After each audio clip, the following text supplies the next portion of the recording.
I think one, to start with, they don't understand the 30,000 foot view of how important the LOI or the letter of intent can be. That is the roadmap.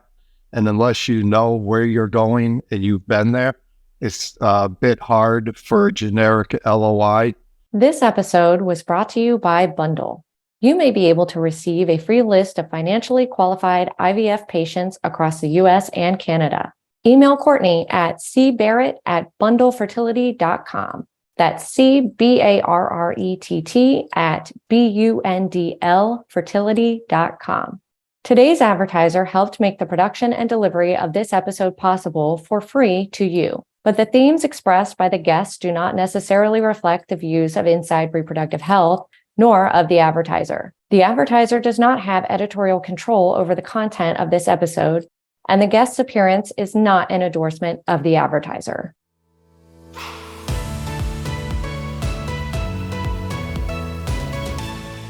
Are you serious?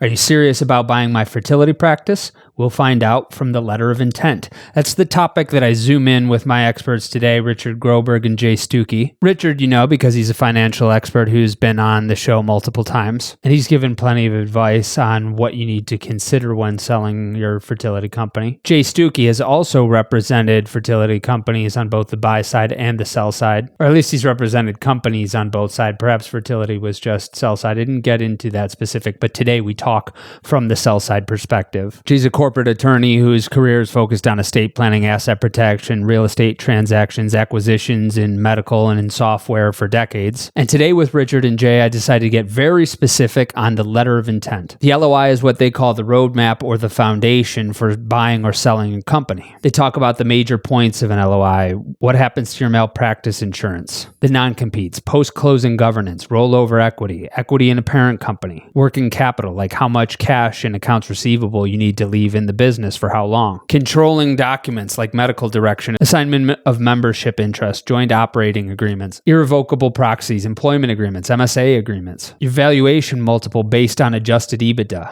converting your profitability if it's based on cash accounting or accrual accounting. What needs to be talked about in the 3 to 6 meetings that happen before signing an LOI? What happens in the very early stages, signing your NDA, what happens between then, and how the letter of intent is finalized. Any one of those subtopics could be its own topic on the show. I'm sure I'll have them back on to discuss. Because of so many of you are at this stage and you want to get this right, enjoy this conversation with Richard Groberg and Jay Stucki about constructing your letter of intent. Oh, and I probably have to give you a disclaimer. This is not legal advice. I'm not an attorney. Jay's an attorney, but it's not legal advice. Simply insights for your informational use only.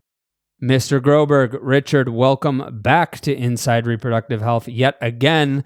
Mr. Stucki, Jay, welcome to Inside Reproductive Health. Thank you. Glad to be participating today.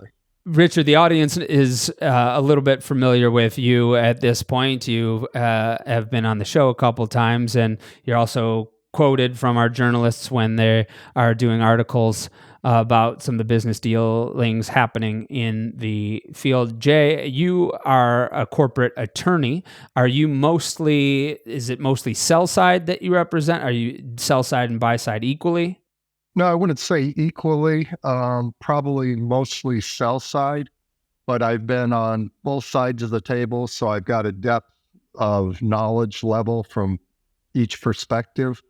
And I've also worked for practice management companies, so I get the physician side. I've had to represent many physicians in getting them out of bad contracts, so I think I kind of bring a bit of expertise to the layers that most attorneys won't see.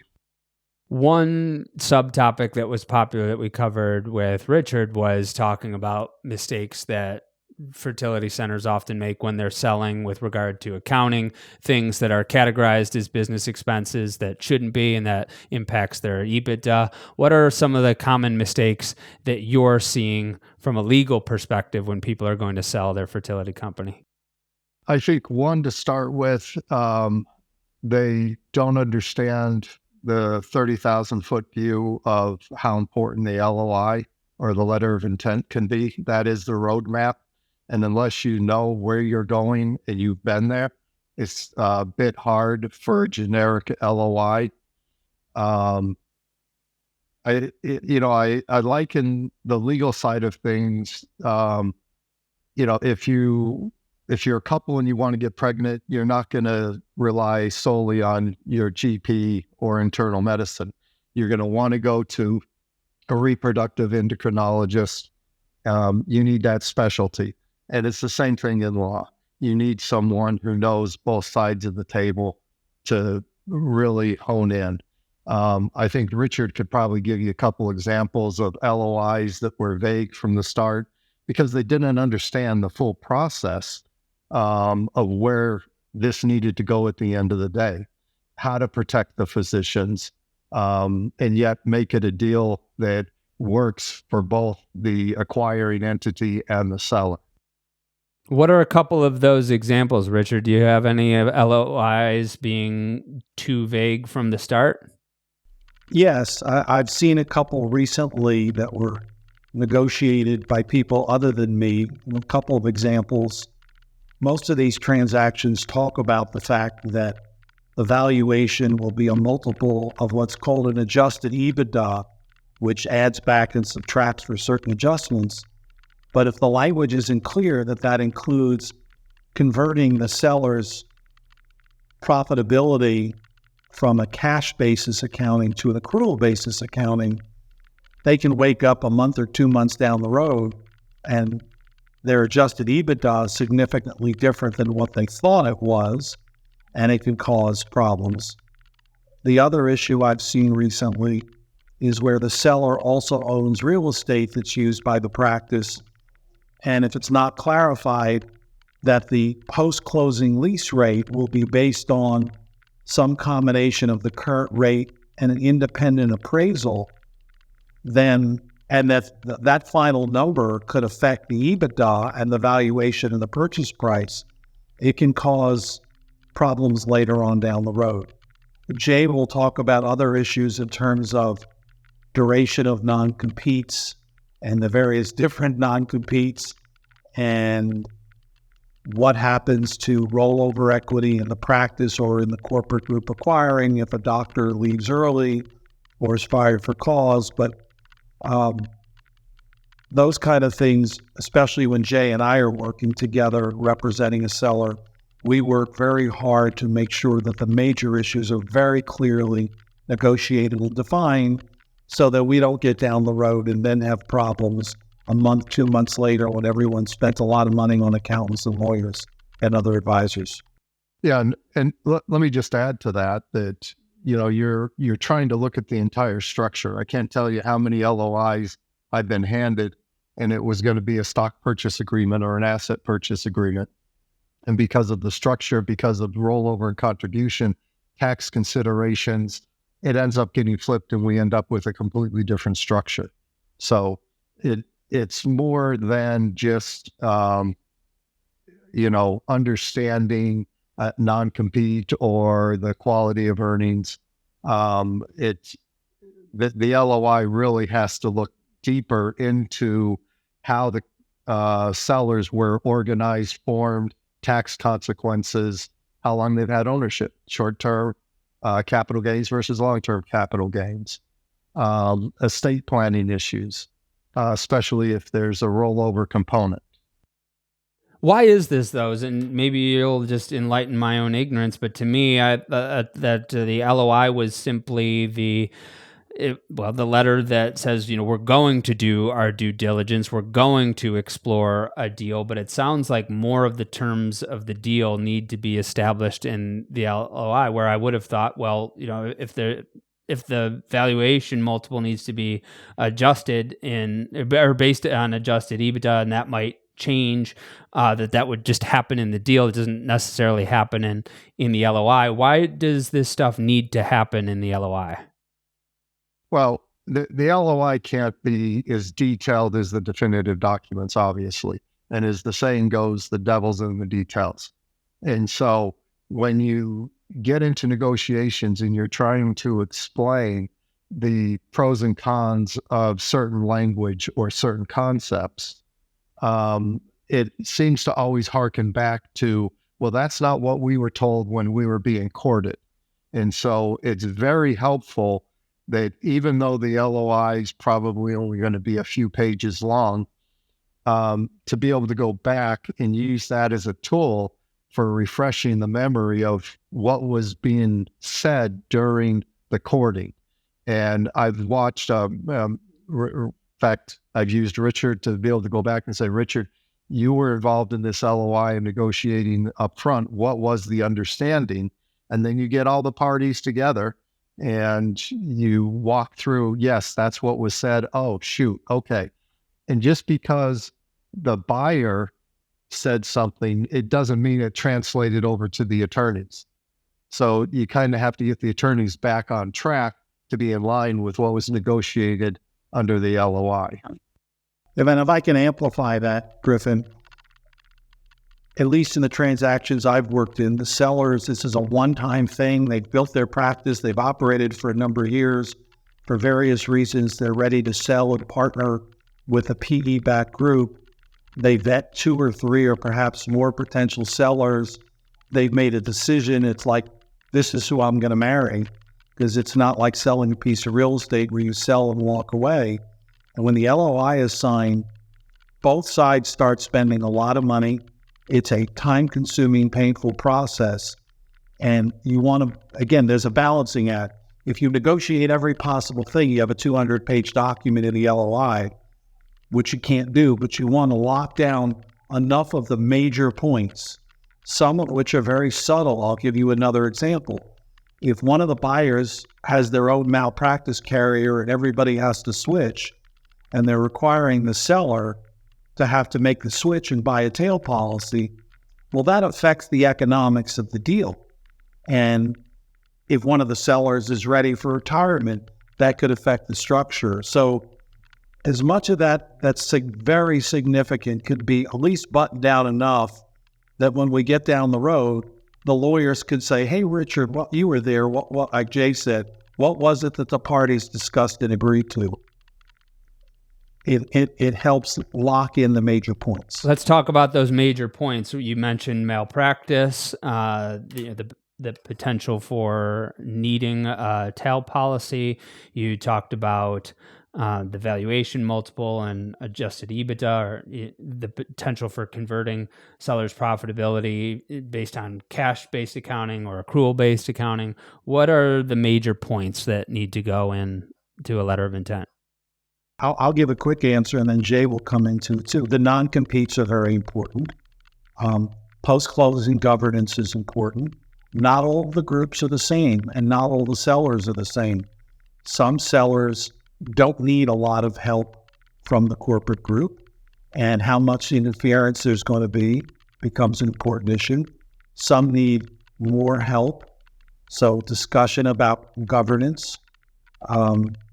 To the extent they're getting rollover equity in the practice, what fees the corporate group charges or doesn't charge, and how it affects profit participations. To the extent the sellers are getting equity in the parent, how that's viewed and what happens, and again, what happens if somebody leaves early, how working capital is calculated. Most of the buyers require the seller to keep enough cash or accounts receivable in the business to cover bills for a period of time. Others allow the seller to keep the accounts receivable. One of Jay's favorite issues to battle is, okay, what are the reps and warranties and indemnifications, and what is the seller responsible for post-closing that may have occurred pre-closing? So, Jay, have I missed any major ones? No, I would just say that there's so many different subsets. So, for example, if you're talking about controlling documents, you're going to have a whole different set of considerations under an employment agreement that you're going to have if there's rollover and contribution, and now you become an equity holder in the parent company, versus restrictions and covenants that you're going to have in the asset purchase or a stock purchase agreement. And all of those will carry a whole different slew of requirements. And so it's you will see some of that addressed as to what the expectations are between the parties in the LOI. But it's not just, oh, hey, a traditional non-compete, because having equity in the parent, and if the parent, let's say, is a limited liability company, you're talking about now coming in as an equity owner. Do you have a say? What's your vote? Are you just a financial interest? I'm sure there's going to be power of attorney considerations. So you're going to have contribution, tag along, drag along rights. I mean, there's all sorts of things that now come into play as an owner of in the parent. And of course, the parent doesn't want a minority owner controlling. So a lot of times you'll see those levels shake out in the LOI as well. There are two transactions recently where the seller selected Jay to represent them. And in both cases, there were issues that came up on some of the things that Jay just talked about, where the buyer said, nobody's ever asked for that before. And why is that an issue? And by the time we got done, the buyers were changing their documents to reflect going forward things that Jay brought up that no one had addressed. And some of the prior sellers were saying, why didn't I get that? And we need to change our documents. So there really is a level of detail and interaction between purchase agreements, employment agreements, non-competes, equity of the parent, that if you're not watching carefully, won't be synced and can cause problems later on. Different fertility centers across the United States have started to see new patient volumes decrease. To counter the decrease in new patient revenue, fertility centers are turning to partners who have IVF-ready, financially qualified patients, but who don't yet have a fertility clinic. Courtney from Bundle has a list of treatment-ready patients in each city. There is no fee, but the offer is for the US and Canada only. Email Courtney for your free list of financially qualified IVF patients at cbarrett@bundlefertility.com. That's CBARRETT@BUNDL fertility.com. Jay, I was going to have you define controlling documents at risk of me sounding stupid. That's my job as the podcast host. Hopefully there's at least one other person in the audience that was wondering that, but please define controlling documents for us. Yeah, absolutely. I mean, first of all, you have to understand there's the concept of the corporate practice of medicine. And many states have certain laws, some are enforced, different levels of enforcement. And so everybody kind of approaches buyers from the corporate side, approach things from what if, the law changes. So that's kind of always in the backdrop. That brings forward management service agreements, because usually there's going to be a management service organization or an MSO involved. You're going to have a medical director somewhere. Sometimes it's the seller. Sometimes the management company wants their own medical director. And there's a level of control there. You have different mechanisms such as succession agreements, assignment of membership interests, irrevocable proxies. You can do control through loan agreements and, of course, through your employment agreement. And then there's the whole level of control. If you're going to say, hey, I'm going to become a member, now you're talking about, joinder to an operating agreement, LLC agreements. So those are kind of the core documents that you have to understand all of them and know which tool the buyers are going to bring forth. And usually it's a multiple of the tools. For example, I just did a deal where we use irrevocable proxies, employment agreements, and an MSA agreement. Another deal that we did back in, I'm going to say April, we used a management service agreement, succession agreements, and an assignment of membership interests. And those are all documents that are done on the front end. So for me, it's making sure that the physician understands how they're controlled by these documents. Because when it comes right down to it, right? The physician is responsible for the patient care. And the competing interest or concept here is if I'm a physician, how do I do my job and give the quality of patient care I want if somebody else is controlling the organization? And you get into what is a clinical asset versus a non-clinical asset, right? The physician, the medical director controls the clinical assets, which is really the patient care, patient records. And then you have the non-clinical assets, which are owned by the company.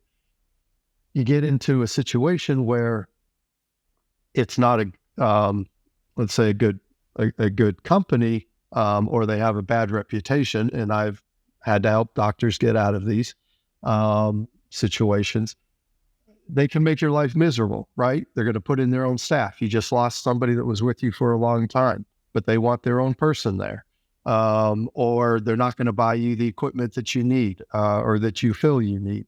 And so, if you're the doctor, you're saying, wait a minute, you're affecting my ability to practice. In fact, for those who some of you might already know, this is a big issue in the Northern District of California right now in federal court, where the Association of Emergency Medicine, the group brought a lawsuit claiming that all of these controlling ancillary agreements that companies use to effectively control the doctor is being challenged as it is, in fact, the corporate practice of medicine, because you've tied the physician's hands. Now, I think there's a delicate balance here. And if you have people who understand the industry, such as, Richard, myself, then there's a fair trade-off being made. To say it another way, if I want to sell my practice, I certainly can't take millions of dollars from my practice and then expect to still control it and run it and do everything that I want. So, Yet some people still do expect that, whether they realize that that's what they'll say they don't expect that, but they're expecting that. When somebody is telling them what supplies they can order after and what EMR they're going to use and who they can hire, that's when they realize it. But when it's happening, they don't seem to always realize that. Right. And my goal is not to try and tell the physician that it's going to be, this great rosy relationship and the honeymoon's going to go on forever, but rather make sure that the physician or the sellers are fully aware of these restrictive covenants, of these controlling documents. Because at the end of the day, I assure you, the buyer, the practice management company, is going to control the practice. And if you're a physician, I've got into depositions, and the other side always says, almost right out of the gate, okay, doctor, tell me, what have we done that's affected your ability to treat a patient? And the doctor's not going to sit there and say, oh, I can't treat my patients because, of course not. They'd be committing malpractice. So it's really about understanding a balance here and making sure everybody's aware of what their arrangement is and what they've negotiated, what they've sold, what they bought, and what their responsibilities are post-closing. And then lawyers like Jay make sure that the documents accurately reflect what's been agreed to, in addition to the doctor's understanding what they're getting into. Sure. Let me give you an example of that. Thank you, Richard. You have some situations where they want the physicians held accountable for any losses. And my view on that is, if you're going to be held accountable for losses, or it could affect your compensation pool, because most of these agreements have some form of compensation pool, then the physician should have a level of say in the expenditures under the MSO. If you're not responsible for losses and it's not going to affect your compensation, then there should be a much less expectation of any say as it relates to expenditures or how the MSO, allocates costs to the clinic. So you there's that balance where you really have to read the documents and see how much responsibility versus how much say you have. They play off of each other. That's a great example where the language in the LOI is important. If a doctor's post-closing bonus is based on growth of earnings, then they need more visibility and say into what's expensed to practice. But if their bonus is based on how many retrievals do you do over a threshold, as an example, well, then it's not as important. Am I correct in understanding, Jay, that the controlling documents themselves are not going in the LOI? It simply refers to what controlling documents are going to be negotiated in the deal? I mean, there's more than likely a reference to the MSA, reference to an employment agreement, reference to maybe some of the high-level restrictive covenants, such as a non-compete that you'd expect in the employment agreement. But usually the LOI is not going to get into piggyback or drag-along rights that you would see under, say, the parent company equity ownership. So no, it's more of a reference to the MSA and what falls out under the MSA. And I think that's critical where people like Richard come in, because in the initial stages, the physicians look for someone to be able to say, hey, can you explain the MSA to me? How does a management services organization work? And am I really still going to be able to run my practice? Right. And look, there are situations where the doctors sell their practice and they run it just as they always did, and there's no or little interference. There's also situations where the doctors say, hold on, I don't like somebody telling me what to do, and we're going to put a stop to this right now, and the relationship deteriorates. So, Richard, from your vantage point, does the multiple affect that? So in other words, if someone pays a lower multiple, are they more likely to let the physician coast than if they pay a higher multiple? Because I'm just thinking, if I pay 15x for something, I need to make sure that there is something different happening in their operations or their marketing that makes more patients come in, that they make more money because I need to earn that money back. Is from your vantage point, is there does a difference when people buy at a higher or lower multiple, how involved they are in dictating the operations? No pun intended, but that question is pregnant with the complexity of reasons why multiples are what they are. Multiples are typically higher if there's a strategic reason for the buyer, or there's factors that make the practice, the doctors are younger, they're in a new building, they're at a high growth curve for multiple years. Multiples are also dependent on, working with one group that got an offer from a group that puts much less cash down up front, and there's much more equity in the parent. Their trade-off is, okay, we'll pay a higher multiple. Not necessarily paying a higher multiple because we're going to do more to your practice post-closing. They're different styles. Jay and I have worked with sellers who don't need a lot of help, leave me alone. And that's okay. They're probably not a good fit for some buyers, but are for others. We've also worked with a couple of businesses in the fertility industry that were dynamic businesses, growing, but reached a point where they absolutely needed management help. And the seller understood that. In one case, it worked very well post-closing. In another case, the seller couldn't adjust to someone telling him what to do. But that didn't necessarily mean there was a higher multiple because we're going to be more involved with you. I want to go into some of these different major points and try to find out how detailed they have to be in the LOI. Let's go back to malpractice for a second. Does it have to be established in the LOI of if we're going to have a tail policy on the doc, or if the doc's going to be responsible for their tail policy? How much of malpractice needs to be established in the LOI? Well, I think things like that, it's the eye of the beholder whether it's material. My view, if it's material in terms of changing the nature of the practice or an expense to the seller or changes the essence of the practice, it should not be a surprise later on down the road. If, for example, if I've got a practice with a seller getting ready to retire soon and the buyer is requiring a change of malpractice carrier to tail, the doctor retiring pre-closing, getting a free tail from their existing policy and not having to buy a tail, could save hundreds of thousands of dollars. So would they have been upset if they didn't find that out until a month before closing? Yes.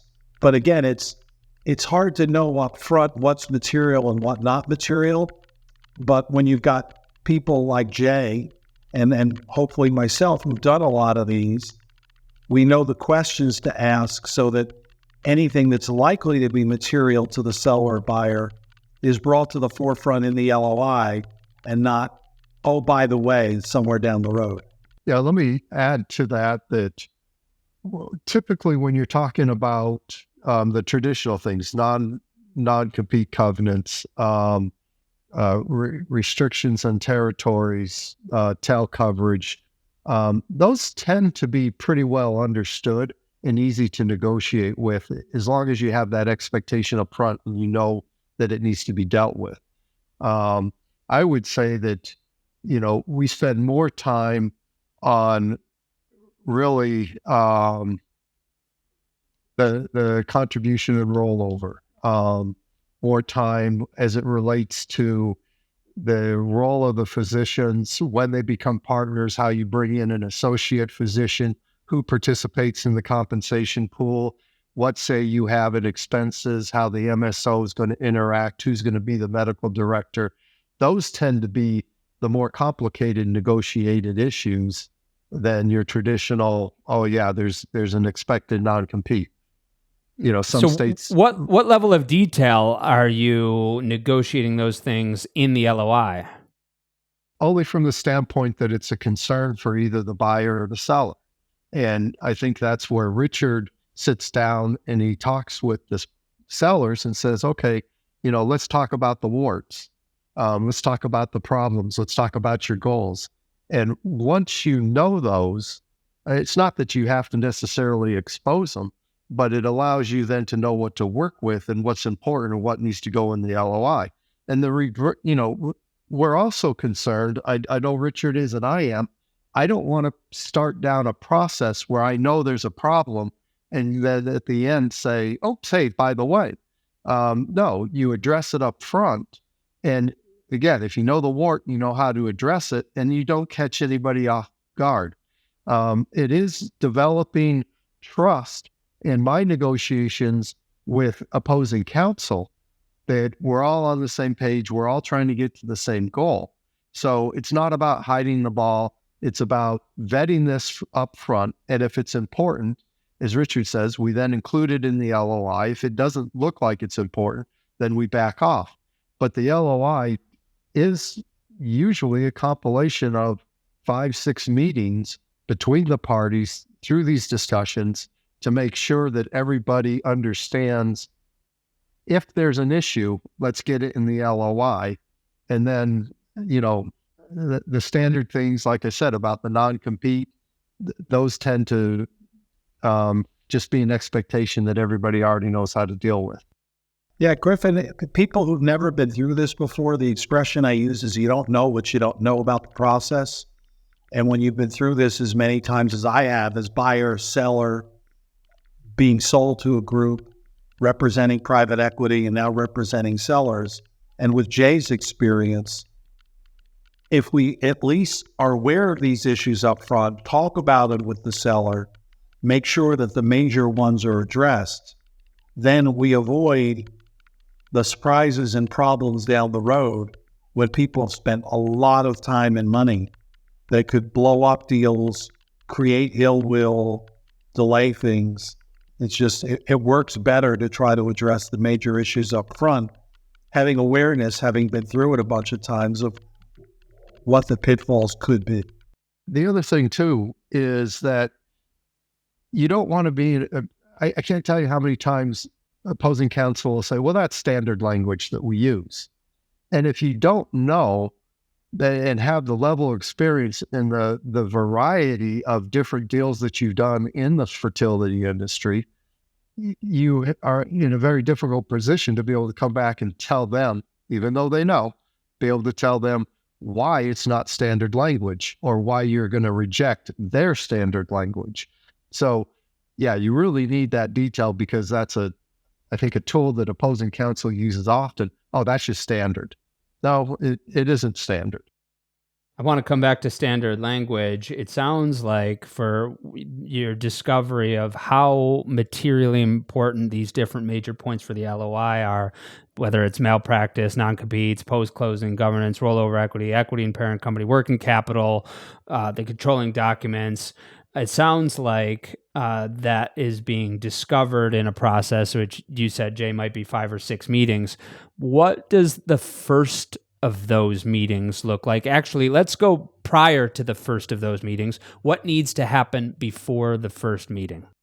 Every representative of seller does it differently, but in my scenarios, by the time the seller is ready to move forward and negotiate to conclusion an LOI, they've shared financial information, they've had calls, they've discussed the buyer's strategy and philosophy, they've discussed what the seller is looking for in a partner in a transaction, and then the buyer proffers an LOI, which then starts a negotiating process.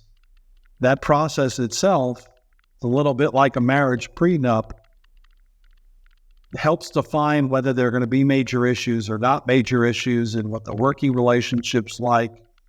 You know, again, if you've got a buyer that is more hands-on, they're going to push some issues to make sure it's a good partner.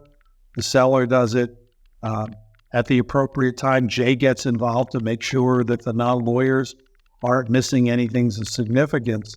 Again, by the time an LOI is ready for signature, as Jay said, besides all the pre-LOI processes, there's 3, 4, 5, 6 meetings and discussions and back and forth that hopefully gets everybody comfortable that yes, this is a good mutual relationship, and we've got enough documented that hopefully the lawyers won't screw it up. Yeah, but there's also an initial kind of, you eyeball a situation. Are the sellers really ready to sell?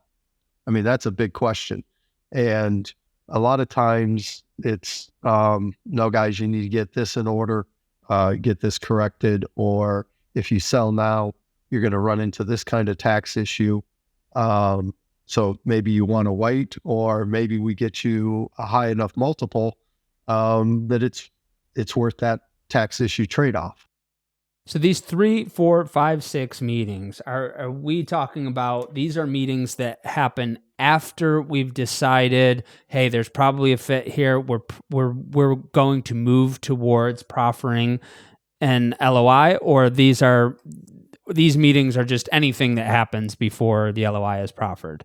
The way I was defining it, there's a bunch of meetings, discussions, probably at least one in person, before the buyer says, I really want to buy you, I'm going to send you an LOI. They have an understanding of what the seller is looking for.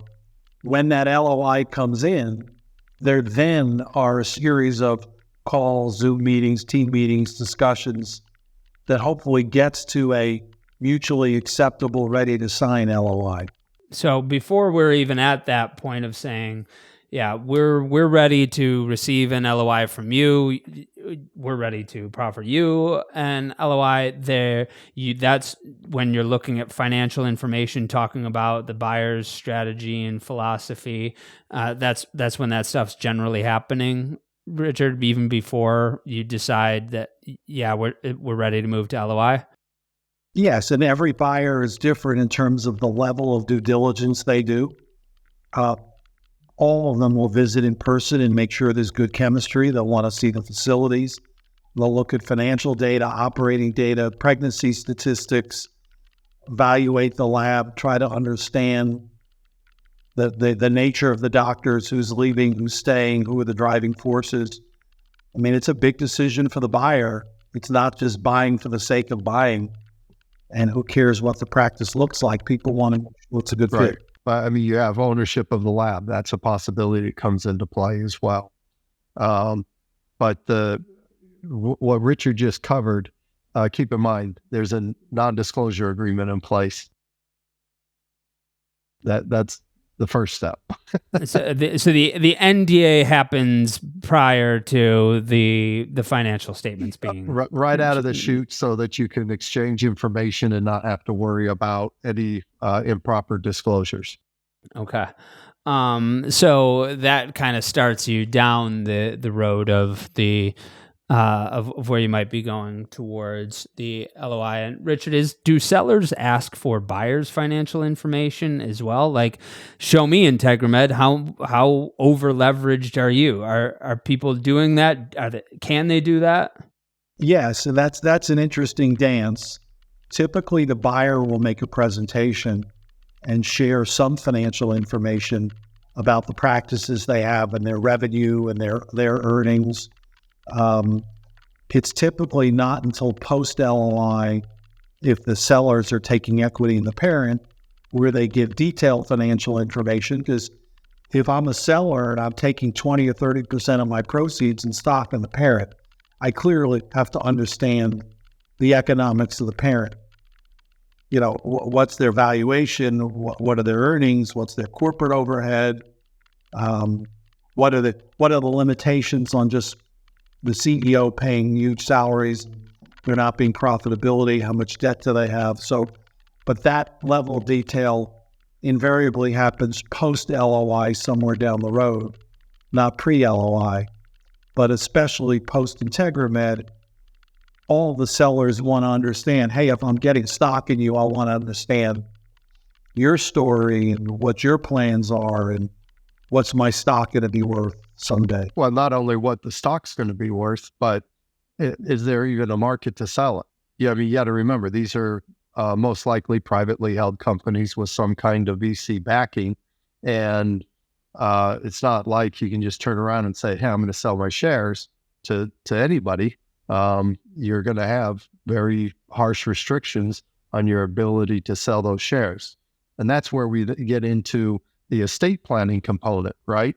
If this is a long time hold or a long time play, I think that a seller needs the ability to be able to put their equity into some kind of estate plan, a trust for their children, whatever, because it's not like there's a quick turn. We're going to sell my 20%, next year. Jay does a lot of work with the sellers on that, because the reality is, to the extent they're rolling into the parent, yeah, they're deferring their taxes on that part of the sale proceeds, but they're minority equity in a private company that hopefully someday, somewhere in the future, will sell to another private equity firm or another one of the roll-up groups, or maybe go public. And if they go public, you're probably going to be restricted and not get to sell anyway. So people have to understand they're going to take that stock and they're going to stick it in the drawer somewhere and hope that, or in an estate or trust, and hope that someday they merge into somebody else or sell to somebody else. So we've signed our NDA. We've looked at each other's financial information. We've assessed some culture fit. We maybe have done a visit, and hopefully we've done a visit by that point, and we have done a little bit of due diligence, enough to say that we want to move forward with an LOI. What is that? Maybe there's 3 meetings after that. Maybe there's 6 meetings after that. But what does the first or the earliest meetings typically look like? Post LOI? No, this is pre-LOI, but after some of that earliest due diligence has been done. So it's after we've looked at the buyer's philosophy, we've heard their pitch, they've seen our financials, we've determined there's a fit, we want to move forward. Then when we start to build and negotiate the LOI, what does that first meeting typically look like? They send an LOI, typically either to me or to the sellers and me. And often it's to me first so I can push back on things that I know from the seller's perspective need to be modified, changed, aren't going to be acceptable. I try to keep the sellers free of getting sucked into what I call the transaction vortex as much as possible. And at the appropriate point, we may have to get back on the phone with the sellers and buyers to discuss sort of issues that can't seem to get resolved. Sometimes it's not necessary, sometimes it is. The LOI is a negotiated document between the parties. It's not as if they send it over and say, take it or leave it. And so those are, you talked a little bit about you said often they're not in the you're not having the buyer, or excuse me, the seller look at the LOI until you've had a chance to take a look at it yourself. Why keep them out of the transactional vortex? Well, sometimes they do get a copy, sometimes they don't. My job and other sellers' representatives' job is to represent them, know what the sellers want and don't want, and try, they're seeing patients all day long and they've got their lives. And so to the extent I know what they're going to accept or not accept, I never make decisions without their input, nor does Jay. But my job is to go back to this buyer, and I've never had an LOI that was like, oh, this is perfect, we're accepting it. To go back and say, can you please explain this, or do we need to tweak this, or you've got something from a prior document you forgot to take out, or we've got these issues to discuss. It's always with the direction of my sellers. Jay's the same way, but what I don't want to do, and part of my job, is to keep the sellers from getting so caught up in that process that it distracts them from their business, distracts them from patient care and taking care of their staff. And then, most of my calls with my sellers are very early in the morning or the evening or weekends because they're busy with patient care and their staff. Well, and the physicians want to stay busy with their patient care because the multiple that is going to be used, you don't want that last month to drop off, because I assure you they are going to make sure that their calculation is usually a rolling 12 months, and they're going to take up to the very last minute any data they can have. So if there's a drop off at the end because the physician's taken away from patient care, that's a drop off in revenues. That's going to affect what's used in calculating the multiple.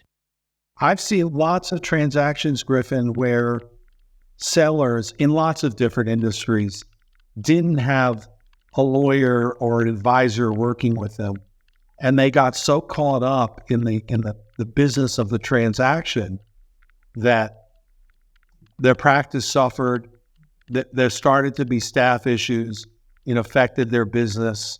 Sometimes in hostile negotiations, that's a tactic. And then it affects the ultimate purchase price because the buyer comes in and says, hey, the last 3 months, your business has deteriorated 20%. It's not worth as much. So you're talking about part of it is convenience, part of it is so that the physician's able to remain productive. But is there also a component of it so that they don't get too invested early on? So if they start to invest so much of their time, if they start to be in every meeting, if they start to become too invested into the sale, and that gives the buyer more leverage, is that at play at all? I would say no, just from the standpoint that, if I don't think this is a deal that can be done at the end, I'm going to be upfront with the physician from the get-go. And, a good advisor is not going to get you to the point of an LOI if he doesn't believe that it's a good fit. And that's not only from the Richard perspective as a consultant, but from the attorney perspective. The last thing we want... That continues all the way through to the closing. Right. The last thing you want is your client telling their attorney, what the heck did you get me into? And so, I love it at the end of the day when my clients come back to me and say, Jay, not only did you do a great job, but you benefited all the other physicians that are in the group because you saw things that they didn't, that the MSO recognized they need to adjust, that now benefits the whole. Boy, we wish they could pay your bill, but great job. And that's the goal. That's satisfaction, what I look for at the end of the day. But that's in the forefront of my mind from the get-go. Yeah, Griffin, from an analogous situation, an RE who runs his practice has people in the practice who do their jobs better than they can, that facilitate or leverage their ability to holistically run the practice. When it comes to these transactions, with the hundreds of hours that Jay and other lawyers invest that I work on, they're trusting the experts to do what they need to do on behalf of the sellers, but to make sure they never get surprised. Jay invests hundreds of hours going back and forth with the lawyers, and it's his job to make sure that he knows what the seller will and won't do, and when there are major issues, explain it, and make sure the seller knows what they're getting into on all these subtle subjective issues. But if the seller had to do all that his or herself, first of all, they might not have the expertise to do it, even if they think they do, but their practice would suffer. Jay, it might be unethical to enter into an LOI with more than one buyer. Is it illegal? No, but typically you will not see an LOI that doesn't have an exclusivity clause. In other words, nobody wants to, it's very expensive, very time consuming. You're talking about hundreds of thousands of dollars on any significant transaction. And nobody wants to say, hey, what do you mean I'm one of three horses in the race, right? So that's where the importance of the upfront work comes in, to make sure that that's the horse you want to hitch your wagon to make sure. And of course, if you're the buyer, you want the exclusivity because you're not going to go down the road and have the carpet pulled out from under you at the last minute. From your vantage point, having done a number of these deals, what percentage would you say of LOIs do not result in a deal between that buyer and seller? I think it depends on the industry. In the fertility industry, I've never had one not go through. But I think that's because I try to team up with people like Richard, who we set the table beforehand. We know what we're getting into, and we're not trying to take somebody down a path of an unknown and let's hope for the best. Like I said earlier, if I don't think I can get this deal closed, I'm going to tell you that up front. When I get an LOI that's already been signed as opposed to draft forward, I study it very closely. I'll call Richard, I'll call the client, and I'll drill down and go through the questions to make sure that I understand what was behind it. And there are representations that I've declined. So, to the extent maybe that LOI didn't go through, yeah, that's a real possibility, but I wasn't involved at that point because I never took the assignment. So that wasn't necessarily my understanding. I wasn't in the RMA New Jersey Shady Grove deal that didn't happen. What was it, 7 years ago or something like that? But there was almost certainly an LOI in place there. And again, I don't have specific details. I'm inferring a lot, but something didn't happen there. So my understanding was that it was more common. Jay, it seems like it's not so common for parties once the LOI is in place for them not to do the deal. I'm sure there's a lot of LOIs that collapse. I represent a different group of entities in a different industry that run into the same issues of licensing, corporate practice of medicine type analogy. And yeah, there's LOIs there that collapse all the time. So I'm sure they're out there. What I'm trying to distinguish is that, if you can separate the wheat from the chaff, you can pick and choose. And I've been fortunate that I'm able to pick and choose those deals that I believe are workable, that will produce, and that I'm not wasting my client's time. And so maybe I can't really answer your question globally.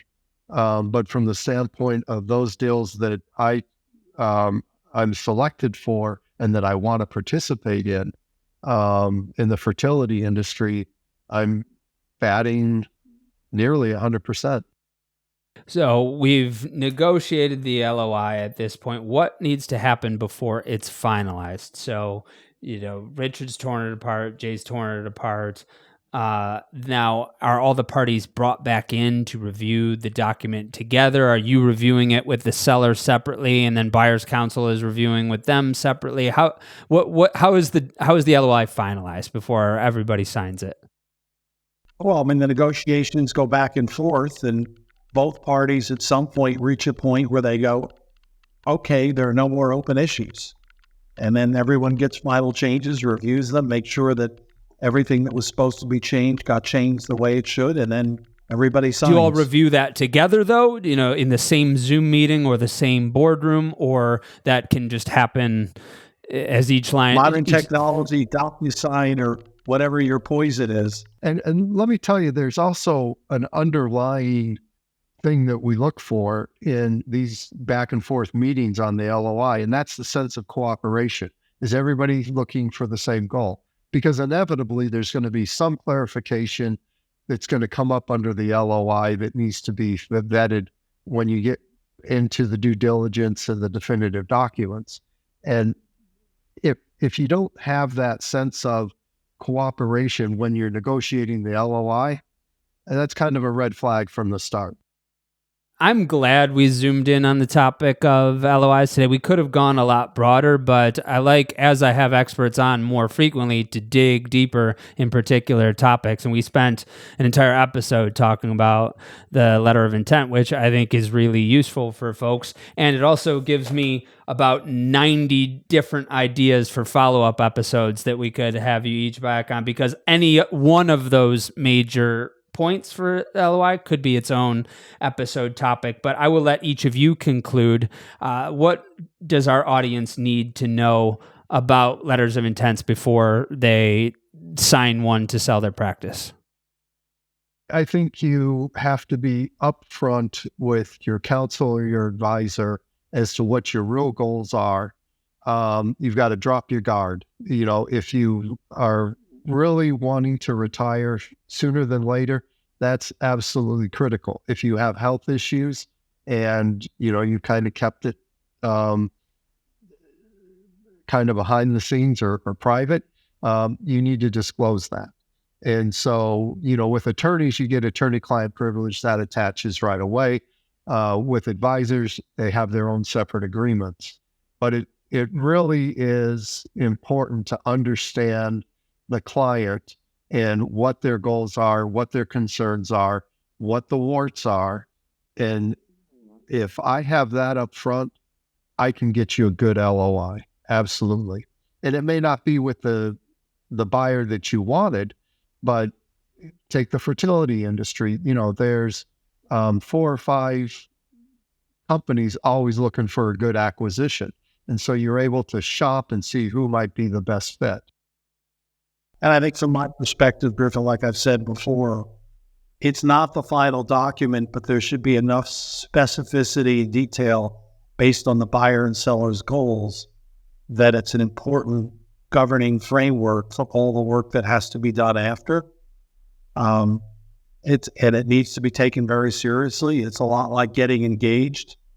People are going to spend a lot of time and money as soon as that document's signed. And you don't want surprises down the road. You don't want major problems down the road. And as Jay said, hopefully by the time that LOI is fully negotiated, the parties have a good working relationship. There's still going to be issues. There's still going to be some battles fought, hopefully, between the lawyers. But it's an important stepping stone to the rest of what will happen. And I'm still seeing problems in some deals that haven't closed yet because the LOI wasn't clear on some things. Jay Stucki, Richard Groberg, thank you both very much for coming on to the Inside Reproductive Health podcast. I'm glad to be here. Thank you, Griffin. Appreciate what you're doing for the industry. This episode was brought to you by Bundle. you may be able to receive a free list of financially qualified IVF patients across the US and Canada.